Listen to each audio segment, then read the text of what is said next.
Good morning, hello everyone, কেমন আছো তোমরা সবাই? Welcome to my YouTube channel. চেষ্টা করছি ইউটিউবে একটু মাঝে সাঝে একটা দুটো ছোটোখাটো ব্লগ দেওয়ার। তো আজকে সকালবেলায় ঘুমের থেকে উঠে প্রথমে চিয়া সিড ভেজানো জল খেয়েছিলাম, তারপরে যে চা খাচ্ছি। আজকে রবিবার, জামাই ষষ্ঠী, আজকে যাব বাড়িতে। শনিবারে যাওয়ার কথা ছিল কিন্তু একটু ছোটোখাটো প্রবলেমের কারণে যেতে পারিনি, তো রবিবার সকালেই যাব। আর এই বছর দিদি ওরা আসছে না, তাই থাকাও হবে না, চলে আসবো সোমবার দিন। আবার দিদি ওরা আবার 2-4 দিন পরে আসবে, তখন গিয়ে বেশ কিছুদিন থাকবো। তো সকালবেলা উঠে রেডি হচ্ছিলাম, আর বর গেছে বাইরে ফ্রেশ হতে। তো আমি মুখে প্রথমে টোনার মাখলাম, তারপরে ময়শ্চারাইজার মেখে ভাবলাম হালকা ফুলকা মেকআপ করে রেডি হতে লাগি। তো এই যে NYB এর একটা ফাউন্ডেশন ইউজ করছিলাম। আর সকালবেলা যাচ্ছে, মেকআপ করতেও ইচ্ছে করছিল না একদমই, আর প্রচুর গরম পড়েছিল আজকে। কিন্তু কি বলবো বলো তো, যে জামাই ষষ্ঠী বিয়ের পর প্রথম বছর, তো ভাবলাম একটু না সাজলেই নয়। তো যাই হোক, একটু হালকা ফুলকা ফাউন্ডেশনটা হাত দিয়েই কোনো রকম ব্লেন্ড করলাম। তারপরে একটু হোয়াইট টোন পাউডার মেখে একটু কাজল পরেছিলাম বেশ ভোরে।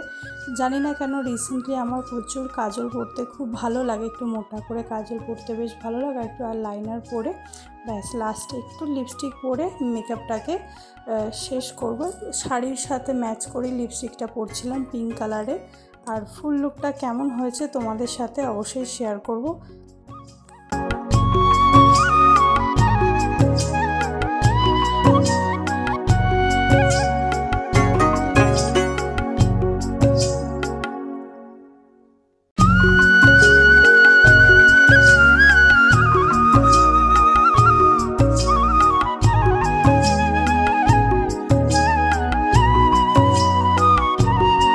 তো দেখো, আমি পুরো রেডি হয়ে গেছি, মাথা ভর্তি করে সিঁদুর পরেছি, 2-একটা গোল্ডের যা জুয়েলারি ছিল সেগুলোই পরেছি।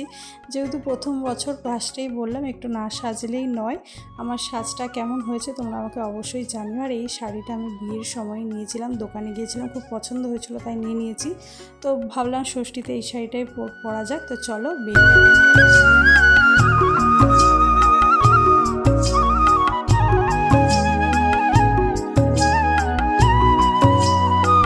আসার সময় খাসির মাংস নিয়ে এসেছিলাম, মিষ্টিও নিয়ে এসেছিলাম। রাস্তায় রেকর্ড করার কথা আমার একদমই মাথায় ছিল না। এসে কাকিদের বাড়িতে দিয়ে ব্রেকফাস্ট করে মা ভাত বসিয়ে দিয়েছিল, আমি এক সাইডে ডাল করছিলাম, পটল ভাজছিলাম। আর এই যে মাংস, মা সমস্ত মশলা সবজি সব কেটে কুটে রেডি করে দিয়েছে, আমি বসে বসে রাঁধছিলাম। কিছুদিন আগে মার অ্যাক্সিডেন্ট হয়েছে, তো মার শরীরটা খুব একটা ভালো নেই, তো রান্না আমিই করছিলাম। আর আমার বর লতি খেতে খুব ভালোবাসে আমার মায়ের হাতে, তো লতিটা আমার মাই রান্না করেছিল। আর এই যে সব রান্না বান্না করেছিলাম, মাংস কষিয়ে জল দিয়ে স্নান করে এসে খাওয়ার টাইমে ভিডিও করতে ভুলে গেছিলাম। যে বললাম গরমের কারণে, অতিরিক্ত গরমে কোনো কিছুই মাথায় ছিল না ঠিকঠাক।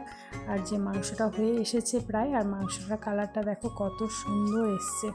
আর আজকে মেনুতে ছিল আম, শসা, ডাল, পটল ভাজা, কচুরলতি, খাসির মাংস, দই, মিষ্টি আর পাঁপড় ভাজা। সিম্পল মেনু ছিল। দিদি ওরা যেহেতু আসেনি, দিদি ওরা আবার যখন আসবে তখন আবার দুই জামাইকে একসাথে বসে ষষ্ঠী দেওয়া হবে। তো খাওয়া দাওয়া করে ঘুমের থেকে উঠে বেরিয়ে পড়েছিলাম বিকেলবেলা একটু ঘুরতে। রবিবার যেহেতু আমরা একটু বেরোই বাইরে, কিন্তু এই রবিবার যেহেতু জামাই ষষ্ঠী পড়েছে, আজকে না গেলে আবার সেই পরের রবিবার, তো ভাবলাম বিকেলবেলা একটু হাওয়াই খেয়ে আসি।